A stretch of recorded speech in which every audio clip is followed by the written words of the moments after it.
인사 먼저 드리고요. 그리고 시작하겠습니다. 마스크 다 착용하셨죠? 네, 나를 위해서 착용하는 거고 또 옆에 분을 위해서 착용해 주시면 좋겠습니다.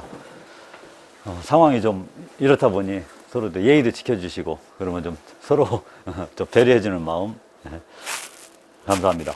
자, 먼저 인사드리겠습니다. 저는 은평 인테리어 목공 기술학원 원장 유광복입니다. 반갑습니다. 그리고 같이 저하고 이제 수업을 도와주실 우리 고광종 선생님 또 인사드립니다. 네, 고광종입니다. 소리 저 뒤쪽에 잘 들리시나요? 소리 너무 크면 너무 커요. 어때요? 소리 괜찮아요? 마스크를 제가 쓰고 이 안에 키친타올을 넣었어요. 음질이 좀 약간 탁하더라도 이해해 주시고요. 나중에 또 제가 유튜브로 또 정리해서 한번 올리겠습니다. 그리고 제 유튜브 좀 보셨다시피 미리 좀 보고 오신 분도 계시죠. 유튜브를 통해서 또 저를 알게 되신 분도 계시고요. 또 인테리어 과정에 저하고 이미 좀 안면 있는 분들도 몇 분 계시고 또 자격증을 위해서 이 라이센스 취득을 위해서 오늘 이 자리에 이 귀한 시간 주말에 이렇게 참여해 주신 분들 모든 분들 그 열정 높이 삽니다. 오늘의 이 열정 온도 잃지 마시고 앞으로 계속 열흘 동안 5주 동안 그 열정으로 끌고 가시면은 그것도 금방 다가올 시험에 대비해서 그때쯤 바로 또 시험에 도전하시는 시기적으로 아주 적절한 시기입니다. 시간 놓치지 마시고 그 시간 꼭 참여하시면은 분명히 자격증은 내 손 안에 들어올 수 있다고 생각합니다. 앞에 계신 분 우리 최병희 선생님 자격증을 뭐라고 생각하십니까? 오늘 자격증 때문에 오셨고 그 자격증을 목표로 이러한 시간과 노력과 또 땀을 흘리셔야 될 텐데 어떤 의미로 지금 자격증을 어떻게 생각하시는지요?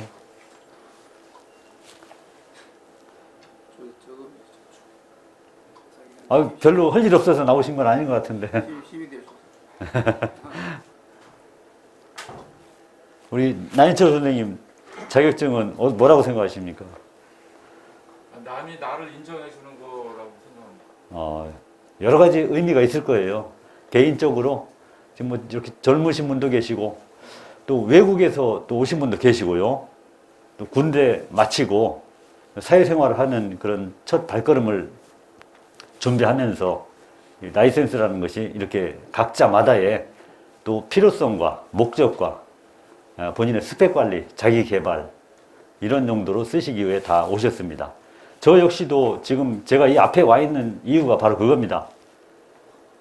저는 이제 자격증을 미리 먼저 땄고 이 분야에서 먼저 제가 취득을 했기 때문에 이런 자격이 부여된 거고요. 또 교육을 할 수 있는 그런 권한도 부여된 겁니다. 여러분들께서는 그런 자격증을 이제 취득을 해서 현장에 가서 어떤 책임자로 일할 수도 있고 또 더 성장하면은 뭐 현장 소장까지도 큰 프로젝트를 진행하는 데 있어서 내 이름을 걸고 자신 있게 할 수 있고 또 사업하시는 분들한테 또 얼마나 좋습니까? 벽에 자격증 몇 개를 걸어 놓고 사업을 하시면은 뿌듯하고 또 남이 인정도 해주고 또 자부심도 있고 그런 용도로 좀 폭넓게 사용을 해주셨으면 하는 바람이고요. 자격증 공부라는 것이 이제 하다 보면은 참 다양합니다. 지금 오늘의 목표는 지금 이번에 진행되는 목표는 이제 건축목공 기능사지만 앞으로 연관 자격증, 뭐 디자인 쪽이라든가 주변에 필요한 자격증들 같이 곁들여서 따놓으시면은 많은 또 힘이 돼요. 힘이 되고 그 과정에서 내가 얻어지는 그 깨달음, 공부, 학습 내용 이런 것들이 경험하고 같이 어우러져서 인생 살아가는데 또 사업을 하는데 직장 생활 하는데 현장을 운영하는데 많은 도움이 될 거라고 믿습니다. 저 같은 경우는 저는 뭐 40여 년 넘게 제가 현장에서 또 몸소 체험한 그런 내용들을 현재 뭐 인테리어 수업이라든가 목공 교육에 이제 반영을 하고 있습니다. 그런데 이 현장에서 일을 해도 일로만 그냥 하면 그냥 일꾼으로 남을 수 있지 않습니까? 그런 사람들이 많습니다. 하지만 본인이 직접 이론적인 거, 이론과 실무 곁들여서 같이 노력하고 거기다 디자인까지 공부해 놓으면은 훨씬 더 내 지식에 배경 지식을 많이 쌓는 거죠. 배경 지식이라는 건 우리 현장 사람들한테는 하나의 힘입니다. 힘.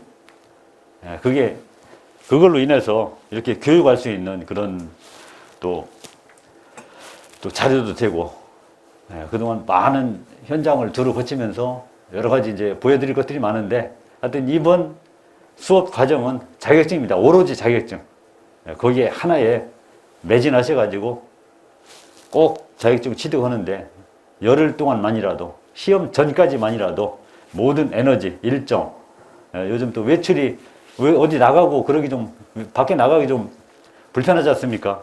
이런 때라도 집에서 현지도 그리시고 그러시면 아마 가족분들도 적극 협조해 주실 거라고 믿고 있어요. 집에 가장이 아니면 집에 구성원이 가족 중에 한 분이 공부를 하겠다는데 누가 방해하겠습니까? 맛있는 음식 챙겨주실 거고 옆에서 말씀 한마디라도 많은 도움을 주실 거라 믿습니다. 저도 사실 공부할 때 그런 방법을 많이 택했어요. 제가 공부할 때도 뭐 여러 가지 이제 이따 자격증 제가 여러 가지 보여드리겠지만 지금도 공부를 하고 있습니다. 지금도. 좀 의아하지 않나요? 지금도 제가 필요하다 싶으면은 저는 어디든지 찾아가고 제가 책을 통해서 따로 이제 공부를 하고 있어요. 그 정도로 멈추지 않는다는 거. 멈추지 않는다. 이게 중요합니다. 저는 남들이 볼 때는 갖출 거 갖추고 이 정도면 됐지 무슨 또 공부를 합니까? 라고 저한테 반문하실 분이 계실 수 있습니다. 그렇지만 제가 교육을 하면서도 제가 게을리하고 또 제가 그동안 했던 것도 그냥 울고 먹으면 안 되지 않습니까? 그동안 가지고 있는 것들 더 개발하고 또 새로운 신자격이 나오면은 또 더는 공부를 더 해서 훨씬 더 저를 더 다듬어내고 저를 만드는데 그렇게 좀 저도 나름대로 노력을 하고 있습니다.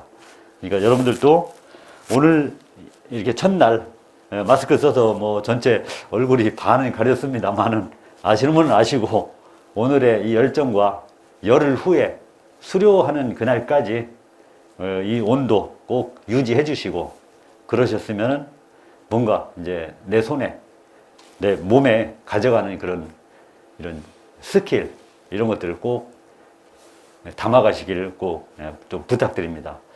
오늘 또 이 자리에 뭐 전국에서 오셨습니다. 뭐 멀리서도 오셨고 주말을 이용해서 이렇게 귀한 시간을 우리 자격증 하나를 또 2020년도 이번이 1회차죠. 1회차에 도전하신다는 게 상당한 의미와 그런 좀 귀한 시간이기 때문에 제가 간단히 저희 이제 학원 소개 간단히 올려드리고 그리고 이제 도면 현지도에 대한 그런 내용들 또 자격증에 관련된 그런 정보들 그리고 시험에 임하면서 어떤 방법으로 시험에 임할 것인가 그런 것들도 같이 좀 소개를 해드리겠습니다. 우리는 이제 바른 직업의식을 갖춘 능력 있는 현장 전문가 양성 그러면서 건축목공 기능사로서의 갖춰야 할 기본적인 소양 건축목공이라는 분야가 집을 짓는 데 있어서도 상당한 역할을 합니다. 처음에 신축을 한다든가 그럴 때도 초반에 현장에 투입되는 분들이 바로 목공이고 또 인테리어 목공을 해도 처음에 가서 벽체, 뭐 천장 이런 뭐 칸막이라든가 이런 작업을 하면서도 초기에 투입되는 분야가 목공이고 뭐 분야가 워낙 많습니다. 작게는 뭐 15개 분야, 많게는 25개 분야 이런 정도의 다양한 공종들이 현장에 투입되지만 그래도 인테리어라든가 목공 분야는 나름대로 현장의 꽃이라고 해도 그렇게 자부심을 가져도 그렇게 나쁘지 않은 표현입니다. 제가 가지고 있는 자격증 중에 이 정도가 있어요. 물론 이게 다는 아닙니다. 더 있어요. 큐넷에 보면은 두 쪽으로 나올 정도로 저는 다양한 자격증을 소지하고 있습니다. 현재로서는 이제 이 교육에 필요한 분야에 현재 저희가 이제 운영하는 이 교육기관에서 운영하는 보여줄 거리만 제가 쭉 뽑아 올린 거고요. 나머지 뭐 대내적으로 활동하는 그런 대내적인 활동도 좀 많이 하고 있고요. 뭐 현재는 지금 뭐 전국 대회, 지방 대회에 뭐 목공 지도 교사 활동도 하고 있고요. 자격증의 색깔이 좀 여러 가지가 있죠. 좀 저 세월의 흔적이 느껴지는 것도 있고, 또 예전에는 이런 컴퓨터 출력이 안 되던 시절에는 예전에 면사무소 가서 기록으로 수기로 썼던 그런 자격증도 있습니다. 80년대 초반에 취득했던 그런 자격증도 있고요. 여기서 가장 좀 최상위권 높다라고 하면 이제 건축목재 시공 기능장입니다. 건축목재 시공 기능장은 지금 이제 공부하시는 기능사, 그 다음에 건축목공 산업기사, 그 다음에 이제 제일 꼭대기가 아니에요. 기능장이에요. 네, 기능장은 1년에 합격자가 제로한 때가 몇 년씩 있었어요. 합격자 한 명도 안 나와요. 그러다가 2명, 몇 년도에 3명, 그러다가 또 1명, 이런 정도로 자격증 합격자가 그렇게 어렵고 시험도 어렵고 또 응시자도 사실 많지도 않고요. 1년에 30명이 응시를 해가지고 1명이 붙느냐 2명이 붙느냐 아예 전멸이냐 이런 정도입니다. 상당히 그만큼 뭐 고시 패스하는 그런 시험이에요. 그럼 이제 이 시험에 도전하는 사람들이 몇 년 만에 취득을 하느냐, 10년 만에 취득한 사람도 있어요. 10년 동안 이 공부를 합니다. 차라리 이 시간에 사법고시 공부를 한다고 그러죠. 그런 얘기가 있습니다. 우리끼리는. 근데 저는 1년 만에 취득을 합니다. 1년 동안. 여기에 매진하는 거예요. 제가 현장에 갈 때도 도면, 현치도, 시험에 관한 정보 다 차에 싣고 다녀요. 묶어갖고 다닙니다. 이렇게 해서 저는 1년 만에 이제 패스를 했고요. 이제 이 기능장이라는 자격증은 이제 기능계입니다. 기능계. 큐넷이나 산업인력공단에 가면은 기술계가 있고 기능계가 있습니다. 두 가지 파트가 있는데, 기능계에서는 이제 최고 권위가 기능장이고, 기술계에서는 이제 기술사, 산업기사, 기사, 기술사 이렇게 올라가고, 기능사, 산업기사, 기능장으로 가는 파트는 바로 기능계입니다. 두 가지로 이제 분리가 되어 있고요. 지금 도전하시는 그런 시험도 역시 기능계입니다. 기능계이고, 그리고 이번 시험은 또 필기가 없죠. 필기 없는 과목이 몇 개 있습니다. 산업인력공단 그 시험 자료에 보면은 필기 없는 시험이 몇 개 항목이 있어요. 그게 바로 그 분야가 거의 건축 분야에 몰려 있습니다. 건축 분야에. 목공 그랬죠. 거푸집 그랬죠. 건축 도장, 또 뭐 방수, 뭐 타일, 조적 이런 것들이 몇 가지가 있습니다. 근데 앞으로는 이 분야도 필기 시험이 추가될 가능성이 이제 부각되고 있어요. 다른 시험들은 다 이론이 있고 국가기술 자격인데 왜 건축 분야 몇 개 종목만 이론 시험도 안 보고 실기만 받느냐, 이게 문제가 또 얘기가 나오고 있습니다. 불과 이제 얼마 안 있으면은 건축목공도 이제는 이론 시험이 나올 가능성이 있다는 얘기입니다. 다른 시험하고 공정하게 하자는 거죠. 웬만한 거 다 있지 않습니까? 요리 분야 뭐 이런 뭐 이제 컴퓨터 분야는 당연하고요. 목공뿐이 아니라 이제 건축 분야의 웬만한 직종도 필기 시험이 같이 묶어서 나올 가능성이 있다는 얘기예요.